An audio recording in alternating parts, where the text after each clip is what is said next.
Good morning, students. Today, after so many days of gapping, I am giving you the new chapter, that is lesson 7, Tom Loses a Tooth, written by Mark Twain.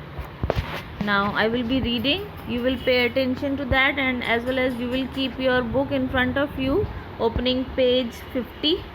Okay, I am now reading about the author. You all pay attention to that. The author and the text. Mark Twain, 1835 to 1910, pseudonym of Samuel Legon Clemens, was an American author and humorist.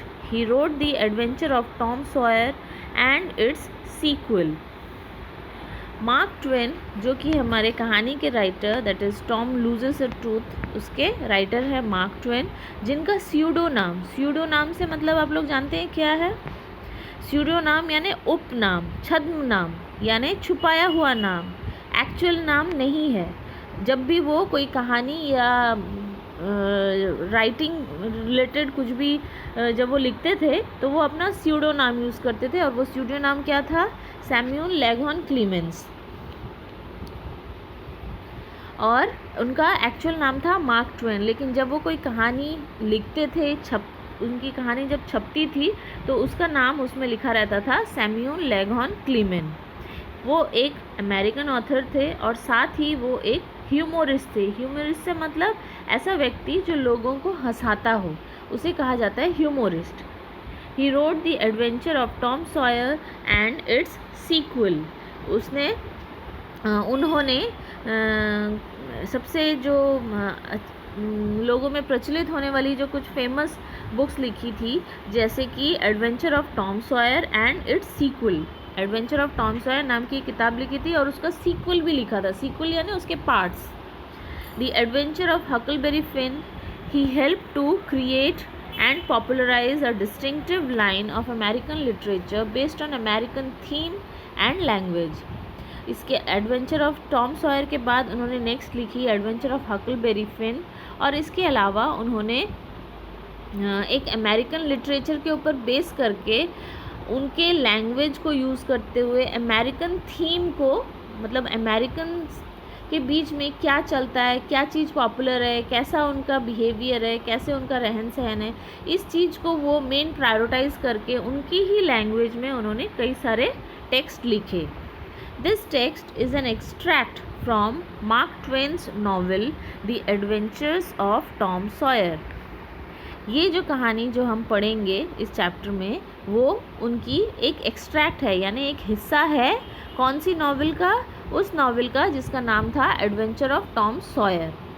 और उसमें से ये extract उन्होंने एक हिस्सा निकाल के उन्होंने बताया है।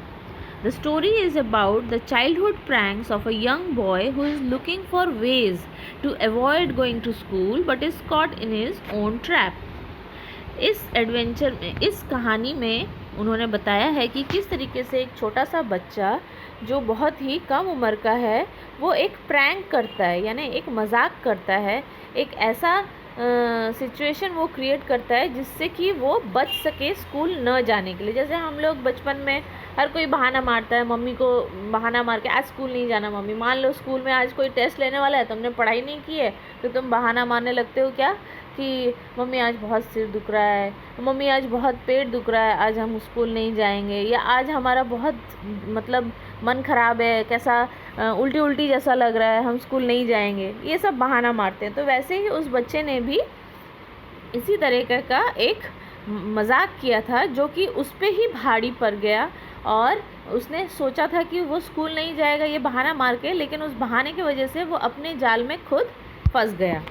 तो किस तरीके से वो फंसता है, क्या बहाना मारता है, वो हम आगे कहानी में पढ़ेंगे। Tom always found Monday morning to be miserable.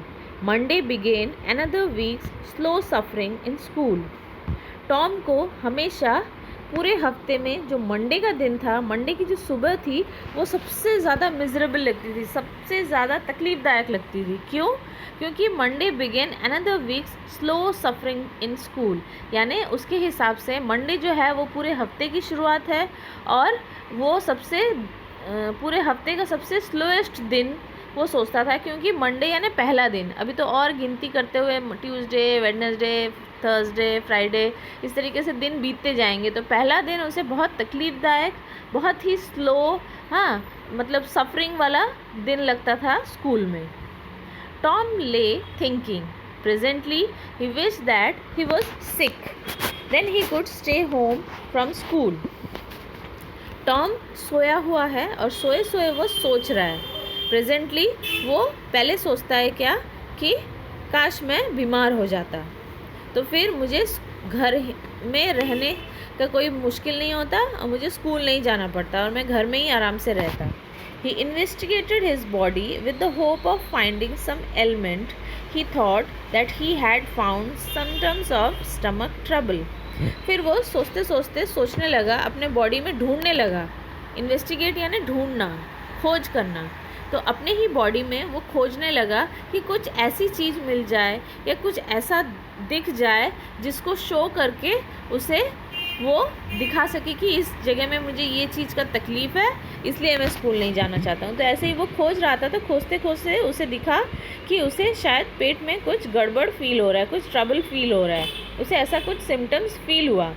He began to grow hopeful, और जैसे ही उसे ऐसा तरीका याद आया कि अरे पेट दर्द का तो बहाना मार ही सकते हैं, पेट में कुछ गड़बड़ भी लग रहा है, तो चलो पेट दर्द का ही बहाना मारते हैं। तो यही चीज़ सोचते सोचते उसने सोचा अरे ये तो बहुत मज़ेदार है, ये होपफुल है, मैंने इस बहाने को मारूंगा तो इसका होप है, सब मान जाएंगे।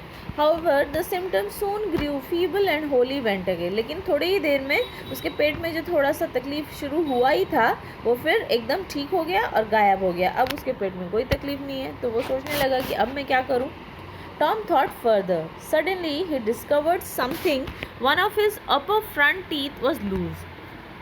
फिर जब उसका पेट दर्द गायब हो गया तो फिर वो सोच में पड़ गया कि अरे मेरा पेट दर्द तो हल्का हल्का हो रहा था, अब तो बंद हो गया, अब क्या बहाना मारूं, क्या बोलूं मैं जो सच में भी उनको फील हो और मुझे भी फील हो, फील के साथ मैं एग्जैक्टली वैसे ही एक्टिविटी करूं।